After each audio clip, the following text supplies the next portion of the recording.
whatever you're going through now will change, because everything does. Everything changes. It's one of the great truths of life. And when I was a Buddhist monk, I did a lot of meditations on the fact that everything changes. Impermanence, we call it.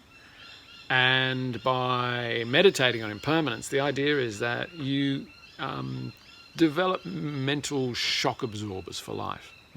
You're not so surprised at the ups and downs of life. Because that's one of the worst things about being really disappointed or upset about something, is that terrible sense of this not being the way it should be. But things change. Eventually everything happens, and sooner or later we're going to have something unpleasant happen to us. But it will change. So we try and keep a still, peaceful mind and an open heart and all that sort of stuff. And we just tell ourselves, it will change, whatever you're going through right now. So like I said, I meditated on this and taught meditation classes on this and gained a certain, inner awareness of it. But it wasn't till I moved to Mullaney and started going out with my wife that I got a real felt experience of what impermanence was. I met Kerry when she was house sitting. And so that was our life for about a year and a half, just moving every few weeks, everything we had into the cars, driving off somewhere and living somewhere else. And it was such a feeling of like not being tied down to one spot. It was really weird. And then when we got sick of that and actually got ourselves a place, we discovered that one of the delights of the lower income accommodation market is the fact that you move a lot. And there was 1 year we moved 5 times. After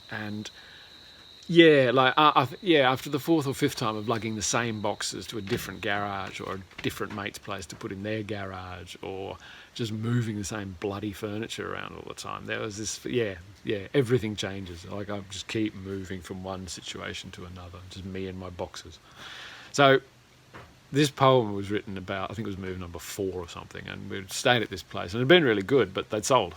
When we moved in, the place was on the market, and finally they sold. So it was good news for them, bad news for us.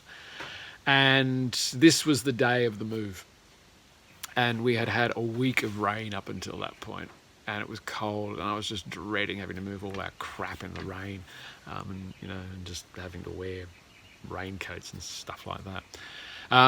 And I just woke up and I realised I just got so used to the idea of moving that a lot of the trauma of it, a lot of the oh no of it, it was just gone. It was as though here we go again. Yeah. So there was that sort of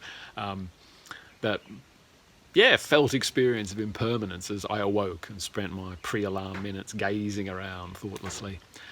I never noticed the morning colour of the walls before, or the way the sunshine comes through the lemon tree. It's strange to be leaving, packing our boxes just to transport, unpack and rearrange. Everything's falling apart to come back together again in the constant sea of change. The seasons are shifting. The lemon harvest is over. My baby is getting home now, before it's dark. And that flu that's been niggling around the edges has morphed into a cough that sounds like a bark. We kept the bugs at bay though, with oranges and lemon and whisky, imbued with the medicinal magic of garlic and ginger, spices and honey, and we toasted life, the comic and the tragic. In a room full of boxes and books and clothes, my baby tells me about her week. Half hearing the words as she chats and smiles, I touch the softness of her cheek. 3 years ago, she was a stranger, and in 8 weeks, she'll be my wife. There's plenty to enjoy if you can manage to stay open amidst the impermanence of life. The unusual becomes the familiar, and old habits now seem strange. Everything shifts and becomes something else on the constant sea of change. It's strange visiting my future mother-in-law and not seeing her little black cat. All those hours I spent patting the schmoozy bastard, and now he's gone, just like that. Taken by a tick in the prime of his life, another reminder that everything is temporary. The sea of constant change is also the sea of life's fragility. So we're moving tomorrow. It's late winter and please God, don't send us any more rain. All our boxes are packed and we're as prepared as you can be to do it all over again. And the unusual will slowly become familiar. And what's now familiar will soon seem strange. Not good, not bad, just the way things are on the constant sea of change.